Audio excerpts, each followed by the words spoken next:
D'être d'origine de Palestine et de ne pas avoir nationalité, c'est quelque chose qui influence toute ta vie depuis ton enfance. Quand il y a eu la révolution syrienne, je n'ai pas pu m'empêcher à orienter tout mon art vers ça, mais tout. C'était vraiment la Syrie au centre de tout. Aujourd'hui, j'envisage pas retourner en Syrie.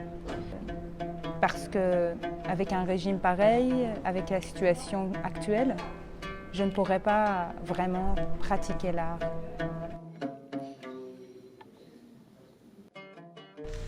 Ça, c'est de la terre, je l'appelle de la terre, mais c'est de l'argile gris en fait.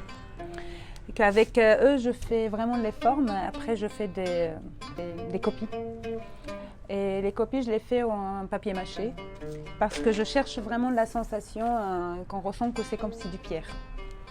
Parce que je travaille sur un mur pour mon nouveau spectacle, un mur où il y a plein de visages des gens.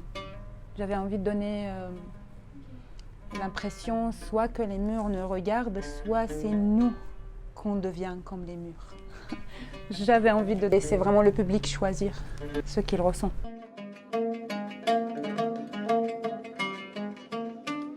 Pour moi, je parle vraiment de moments de rupture avec mon pays, avec l'endroit où j'ai vécu. Ou peut-être avec un moment où j'étais au calme avec ma famille et tout ça. À partir de 2013, je ne pouvais plus retourner en Syrie, à Damas. Et je pense que c'est là qu'a commencé le moment de rupture. Quand tu sens que ton passé, maintenant, il ne t'appartient plus. Il t'appartient, mais c'est juste dans ta tête. Même les personnes, ils ne sont plus là. Et il n'y a aucun espoir pour les voir, quoi. Quand on grandit, à chaque fois, jour à jour, on perd des choses. Et moi, j'essaie de la montrer physiquement. C'est comme si on perd un morceau de nez, un morceau de bras.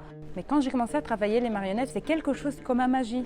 Parce que, tu sais, créer une marionnette, c'est quelque chose de Dieu, quoi. Créer un être humain, créer un personnage.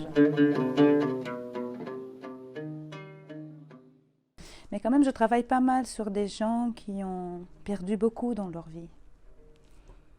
Qui ont perdu, des fois, le sens. Déjà, moi, à mon âge, et même avec tout ce que je vis qui est bien, que je suis dans un pays où il y a de la paix, tout le monde me dit c'est une chance et tout ça.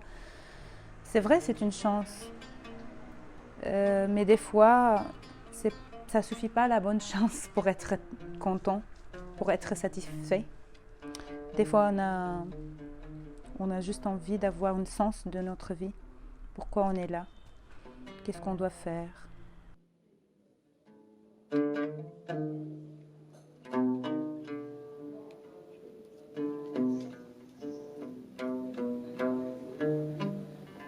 Ah, le oud, tu sais, la voix du oud nous rappelle beaucoup de notre pays parce que peut-être c'est un instrument très oriental, mais c'est aussi la plupart des chanteurs qu'on aime bien écouter, ils jouent le oud quand ils chantent. C'est pour ça que c'est quelque chose de trop nostalgique. C'est pour ça quand un ami à nous qui fait de oud et tout, ça fait quelque chose de très ça fait, je sais pas, ça fait trop de nostalgie en fait.